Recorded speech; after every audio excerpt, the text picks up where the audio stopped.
There is a moment that every single person who has ever walked away from a narcissist eventually faces. It might be a week later, it might be a year later. Maybe you run into them at grocery store. Maybe you see them across the room at a family wedding, or maybe they just show up in your messages out of nowhere, like nothing ever happened. And in that split second, before a single word is spoken, they do something. It is so fast you could miss it. And once you know that what it is, you will never unsee it. That one thing, the very first thing a narcissist does when they see you after no contact, is that they scan you. They read you. Their eyes move across your face, your body language, your clothes, the way you are standing, the light in your eyes. They are not looking at you because they missed you. They are looking at you because they are hunting for one thing: proof. Proof that they will still have power over you. That the whole game. And today we are going to talk about exactly what that looks like, what it means, and why your calm in that moment is the single most powerful thing you can possibly have. Hi, I am Maria. Welcome back. If you have gone no contact or you are thinking about it, this one is for you. Let me explain. Why did first second matter so much? Because it explains their entire personality. A narcissist whole existence runs on a control. Not love, not connection, control. They need to know they can still reach you, still affect you, still pull your string from a distance. That's what narcissist supply actually is. It's not just attention, it's the feeling of being in control of another person's emotions. So when they see you after no contact, they are not thinking, I wonder how she's doing. They are thinking one question and only one question: do I still have her?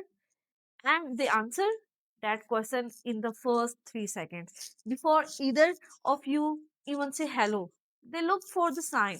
Are your eyes soft? Which means you are still tender and they can get you back in. Or are your eyes steady? Which means you have healed and they have lost you. Is there a nervous energy around you which they read as a door left open? Or is there is a calmness which they read as a door slammed shut? Here is the part. I need you to really understand whatever they see in the first moment, decide what they do next. If they see you are still affected, still hurt, still anxious, still helping, they will instantly flip into charm mode or guilt mode or victim mode, whatever worked on you before. But if they see you, you are truly okay without them, watch what happens. Something shift behind their eyes. It's not love. It's a fear. Because a narcissist who can't control you is a narcissist with nothing left. So what exactly does this look like in real life? I want to break it down because when you know the playbook, it stops being scary and start being predictable. There are four moves they make almost always happen in the same order. The first move is the scam. I already told you about this. The eyes, the reading, they are collecting the data on you. Think of it like a predator sizing up its prey. Is this the one weak or is this one dangerous? They look at your face first, then your body language, then your whole vibe. It takes 2 or 3 seconds, but it tells them everything. So the second move is the test. This is where they can say something small and they casual, but it's actually a pro. It might be you look tired. It might be wow, you changed your hair. And it might be just a long pause, waiting to see if you fill the silence. Every one of these a little hook dropped in the water to see if you will bite. They are not making conversation, they are testing the line. The third move is the hover. Now you have probably heard this word hovering, named after the vacuum. When a narcissist senses you slipping away, they are trying to suck you back in after no context. Seeing you happy and free is a direct threat to them, so they remind you of the good time. They suddenly just wanted to check on you. They might even say the words you waited years to hear. I have changed. I have been thinking about you. I made a mistake and I need you to hear this clearly. It is not loud. It is hovering. It is a vacuum turning on. The second they have you back, the mask comes off again. And the fourth one moves. If none of the others work, is a smear. If they can't charm you back and they can't guilt you back, they will try to punish you for not coming back. They will tell people you are cold, you are crazy, you are the one of them who broke their heart. This is just the flip side of the same coin. Control through love didn't work. So now they try to control through fear and shame. All four moves serve the one goal, get you back under their thumb. Now here is where it gets really interesting, and this is the honesty my favorite part, because everything I just described, the scan, the test, the over, and the smear, it is all depend on one assumption, that you still care, that you are still reachable, that their opinion of you still matters. The moment that assumption break, the entire machine falls apart. Imagine you are standing in that grocery store and you see them and they see you and they run their little scared, and there's nothing there. No panic, no racing heart, no desperate need to explain yourself. Just calm. Maybe you nod, maybe you smile politely like you had smiled at a stranger, and you keep walking. Do you know what you just did? You just told them without saying a word. You have no power here, and there is nothing a narcissist hates more than that. They will spend the rest of the day replying it, the rest of the week even, because a narcissist's entire self-image depends on being the center of your story. If you have written them out of the story, they don't know who they are anymore. Your indifference doesn't hurt them like a rejection. It erases them and ensures is this the one thing their ego cannot survive. So this is why no contact works. By the way, people think no contact is about punishing the narcissist. It's not. It's about saving yourself. Every day of silence is a day you are not handing them your energy. And what happens when you ignore a narcissist long enough? They fade. Not because they stop being toxic, but because they stop having access to you. The no contact rule isn't a weapon against them, it's the shield around you. I want to bring this into an Islamic frame now, because there is so much wisdom here that will anchor you.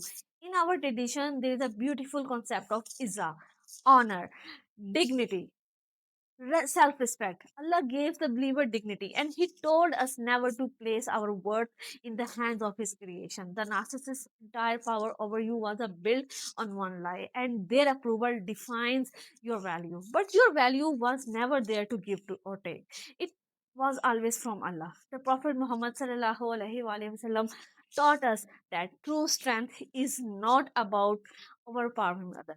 He said, "The strong is not the one who overcome the people by his strength, but the strong is the one who control himself while in anger." In Sahih al-Bukhari and in Sahih Muslim. True strength is in controlling yourself, especially your reaction. When you see the narcissist and you stay calm, you are not being cold, you are being strong in the way that actually matters. You are mastering yourself. That is the real power move, and it's the one they can never win against, because they have no self control to speak of. They are a slave to their needs of supply. You, by contrast, are walking in the dignity of someone who answer to a higher power. Allah says in Quran, in Surah Al-Baqarah, Allah does not burden a soul with more than it can bear. You survived the relationship, you survived the discard, you survived the silence. That wasn't luck, that was Allah carrying you through. So when you see them again and the old fear tries to rise up in your chest, remind yourself who got you out, not them, him. The same Lord who lifted the fog before will steady your hands now. You don't need to prove anything to the narcissist. You have already been witnessed by the only witness who matters. So let's get practical, because I never want you to leave here with just ideas. I want you to leave with the plan. Here, what's your healing looks like from the point forward. First, decide in advance you will handle the moment, so you are not deciding it in a panic. If you see them, you don't owe them a conversation, a nod, a smile, or nothing at all. All three are fine, because all three are is your choice. The goal is to be free. You are allowed to protect your peace, and you don't need to anyone permission to do it. Second, stop explaining yourself to the people who are committed to misunderstanding. If the smear campaign comes, and it might remember that the people who truly know you won't believe it, and the people who believe it, it were never truly yours to keep. Let them go. You don't fight a narcissist in the mud. You rise above it. Truth has a way of revealing itself, and falsehood, as Allah tells us, is always born to vanish. Third, and it is the don't most important one. Let your healing be quiet. You don't need to post about how over them you are. You don't need to prove you're thriving. The loudest thing you can ever do is simply lie back in silence without needing their reaction. That's not weakness. That's the highest from the dignity. A life that doesn't need their approval is a life they cannot touch.